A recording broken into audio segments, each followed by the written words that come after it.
Did you hear? At dawn, a small group gathers around a fire. The food is gone. Someone took more than their share in the night. Nobody saw it happen. And now the group must decide who to trust. That sentence can ruin a day. It can start a fight, break a friendship, or make an entire room go quiet when one person walks in. But in a group where nobody can watch everybody, it can also answer one urgent question. Who can we trust? Gossip sounds useless until nobody knows who stole the food. The problem does not end with one missing meal. Someone can promise to help on a hunt and disappear. They can be generous with friends, but cruel to anyone weaker. You cannot watch that person every hour of every day. Nobody can. But somebody saw something, and now they tell someone else. That whisper might be ugly. It might also be information the group needs. This is not a video about pretending gossip is harmless.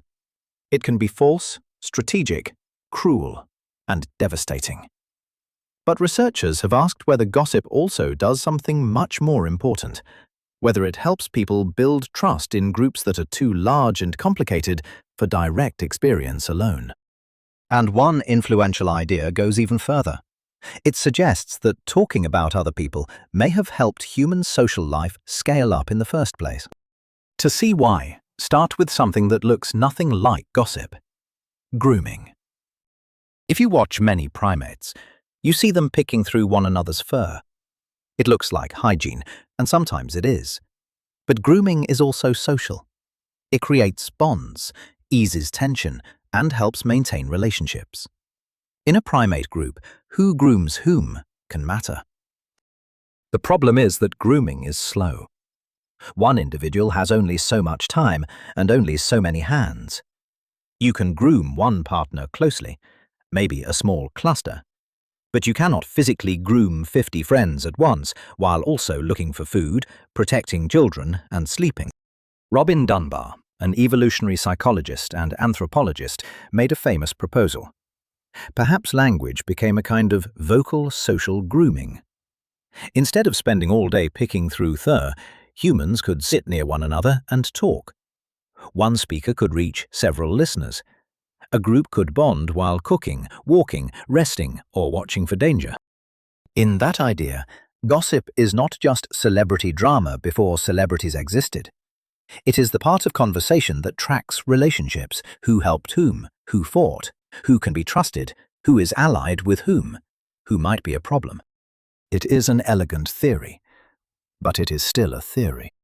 We cannot travel back and record the first human gossip session, and we should be careful with the most famous number attached to Dunbar's work, 150. You may have heard that humans can maintain only about 150 stable relationships. That number came from an extrapolation from primate data. It is useful as a conversation starter, but later researchers have argued that the evidence does not justify one precise biological limit for every human group. So the real question is not, did gossip magically let humans reach exactly 150 friends? The better question is, what problem could social talk solve that direct experience could not? Here is the problem. Cooperation is risky. If you share food with someone, help them build shelter, or trust them to stand beside you in danger, you want to know how they behave when you are not watching. But in any group bigger than a household, most of what people do happens out of sight. Without information, a selfish person can take help from everyone while giving little back. They can be charming to you and exploit someone else. By the time you learn the truth firsthand, the damage may already be done. Gossip turns private observations into portable knowledge. Someone sees a person cheat. Someone else warns a potential victim. A third person hears that warning and becomes more careful. Suddenly, reputation can travel farther than any one pair of eyes. That is the twist. Gossip is not only about judging people. It may be a way for a group to remember what no single person could remember alone. Psychologists Matthew Feinberg and his colleagues tested a version of this idea in a series of studies. They called it pro-social gossip. sharing negative information about someone's harmful behavior in order to protect another person from being exploited. Their results did not show that all gossip is good, far from it. But they did find that people who saw antisocial behavior could feel motivated to pass on a warning, even at a personal cost. In their experimental framework, this kind of reputational information could deter selfish behavior and promote cooperation. Think about what that means in plain language. If people know that selfish actions may become known, being selfish becomes harder to hide. The whisper changes the calculation before the next selfish act happens. You do not need a police force in every moment. You do not need a written review system. You only need a social world where actions can follow you. Your reputation precedes you because someone carried it there. That does not mean every rumor is accurate. It means reputation can become a kind of social memory, and like any memory, it can be right, incomplete, or wrong. Another study, published in PNAS, looked at reputational and social knowledge in cooperation settings. Its lesson was not simply more gossip equals more goodness. The social map matters too. People do not just want to know whether someone has a good or bad reputation. They want to know who is connected to whom, who is trusted by whom, and where information may travel. That is very familiar today. In a workplace, a school, a family, or an online community, social information is rarely a neat score from 1 to 5. It comes with context. I heard this from her.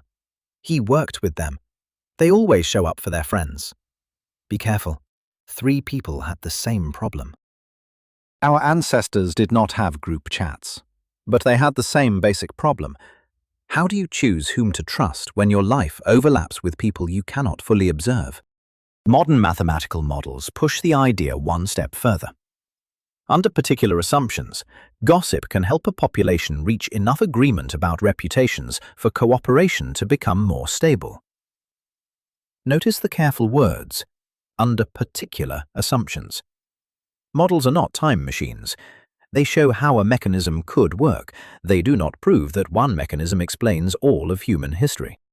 Still, the mechanism is powerful. A group that can share information about behavior can coordinate beyond the limits of one person's memory and one person's eyesight. That may be why gossip feels so compelling. It is social prediction. When we hear a story about someone else, our brains immediately ask, are they safe? Are they fair? Would they do that to me? Should I trust the person telling this story? Should I tell anyone else? Gossip is never just about the absent person. It is also a test between the people who are present. If I tell you something in confidence, I am signaling that I see you as part of my inner circle. If you believe me, we may feel closer. If you repeat it carelessly, I learn something about you too. And this is where the warm story about social bonding becomes much darker. The same system that can warn people about a cheat can also punish an innocent person. The same whisper that protects a vulnerable group member can become a weapon against someone unpopular. The same social memory that rewards cooperation can preserve a lie long after the truth is gone. That is why it is dangerous to say gossip saved us. It is not a moral force. It does not automatically make groups fair. It makes information travel, and information can be accurate, distorted, generous, jealous, useful, or cruel. But maybe that is exactly why it mattered. Humans did not build groups only by being nice.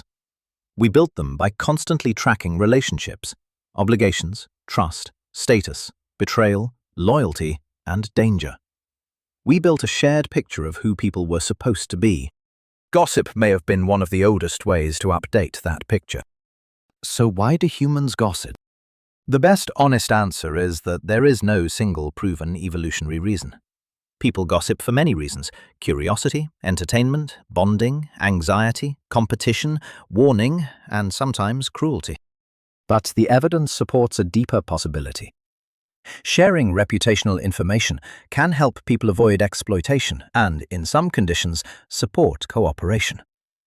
Dunbar's broader proposal, That language partly replaced grooming as a way to manage larger social worlds remains influential, even though it cannot be treated as settled history. So return to that fire. Someone says, "Did you hear?" Maybe they are starting trouble. Maybe they are passing on a lie. Or maybe they are giving the group a piece of information no one else could have seen. The whisper itself did not save humanity. But the ability to share what we know about one another may have helped make human groups possible in a world where nobody can watch everybody. And that means every time we gossip, we are using an ancient social technology, one powerful enough to build trust and dangerous enough to destroy it. If you enjoyed this story, subscribe to Nuro for more strange human history and hidden brain behavior.